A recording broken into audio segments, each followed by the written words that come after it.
Hi guys, so I found some old pictures. I've been a little bit renovating my house and putting things in one room, another room, just so I get everything up to par. And you know, when you renovate, you have to put stuff in one room and then put it in another room, and it's like, it's a vicious cycle. But so anyway, I found these pictures, and I'll show you right off the bat. This is my grandmother. This is my grandmother, Minnie. She is from Odessa, Russia. She's Russian, straight off, straight off. She came here when she was 4 years old from Odessa, Russia. But I loved my grandmother, Minnie. I used to call her Nanny. You know, that was a very, very old picture. She was redhead, actually. She was a natural redhead, had freckles and blue eyes.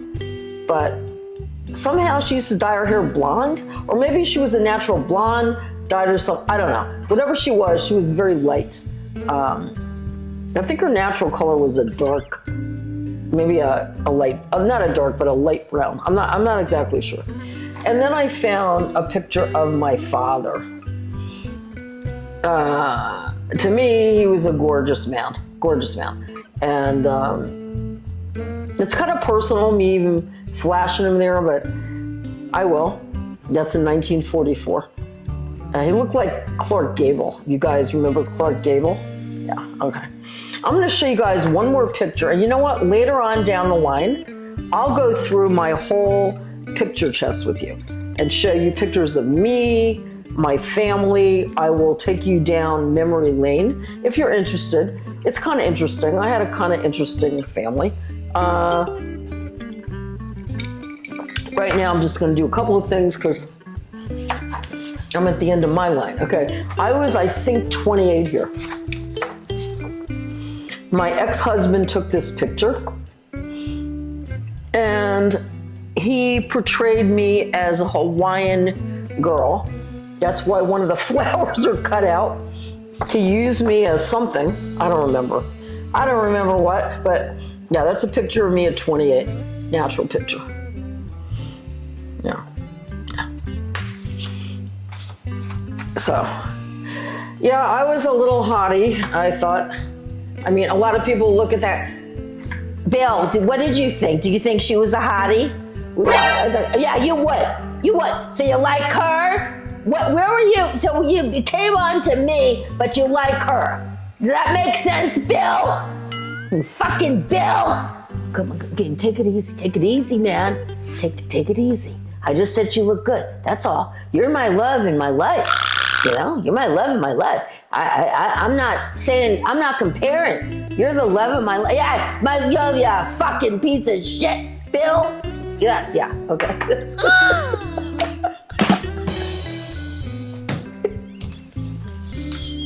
A few moments later.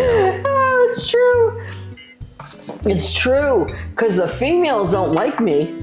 Never have. I mean, I had very few female friends, and when I did have one, I had a couple of really close ones, and it never worked out. Females and I don't know what it is.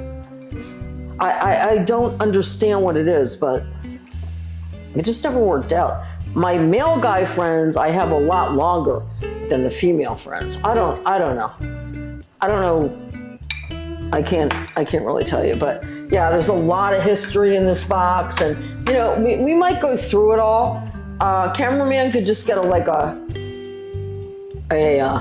overall picture of the top of that to maybe intrigue you guys.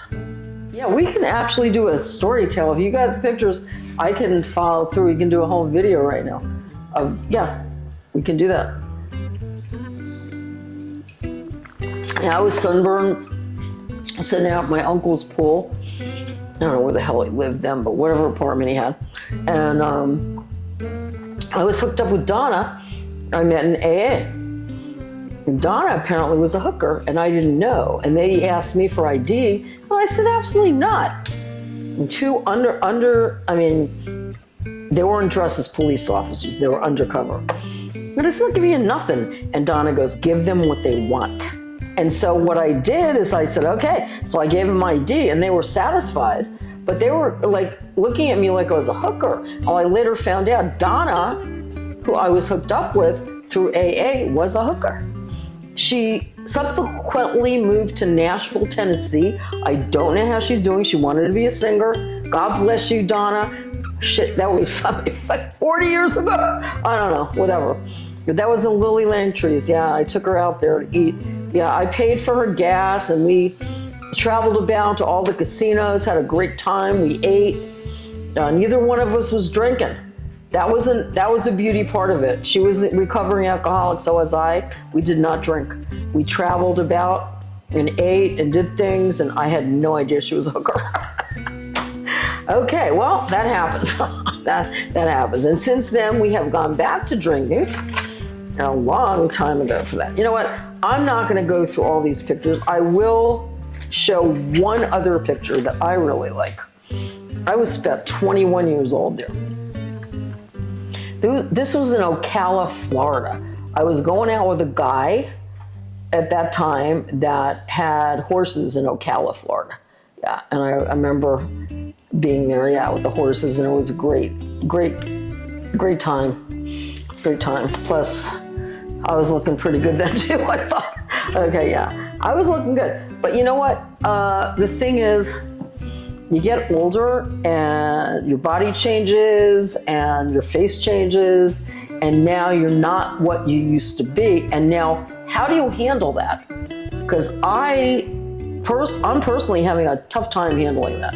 Because I look at myself then, and maybe just a couple of years ago, and now it's degenerately going downhill fast, like rapidly. Like every day there's a new kind of flaw and shit. Okay, well, the only thing I can do is handle it and hope that the Holy Ghost will bless me another day of living, because there's nothing I can do about my deterioration as a flesh.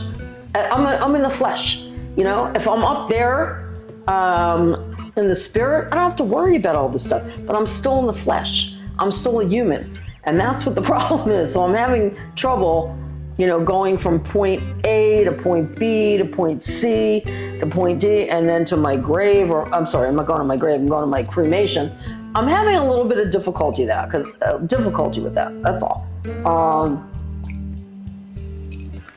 It is what it is, meaning that's what happens. And, you know, I'm handling it fairly well.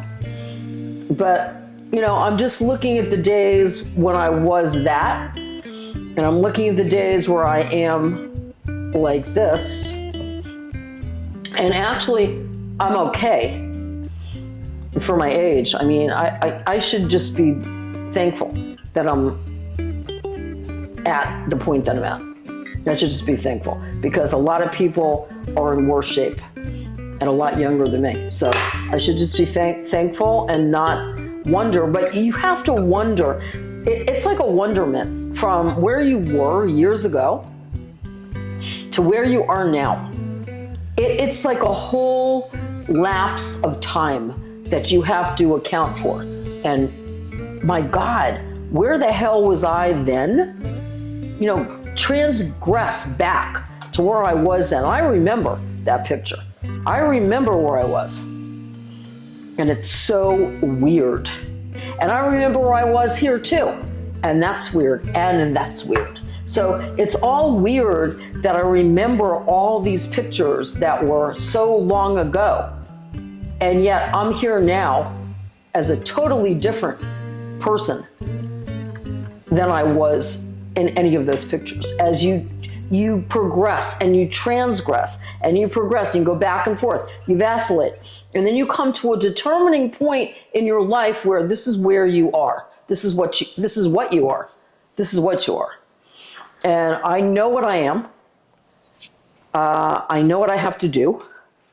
And I just have to accept the fact that I'm not the 22-year-old or the 40-year-old or even the 50-year-old anymore. I am what I am. And I'm proud of it, because I like the way I look. I try to keep myself up, and that's all I can do, is be the best you can be. Stay relevant. I always say stay relevant. As old as you are, stay relevant. Make a point. Speak your voice. Do something relevant in your life for you and everybody else, because you are a big part of this earth. God bless, Holy Ghost. Out.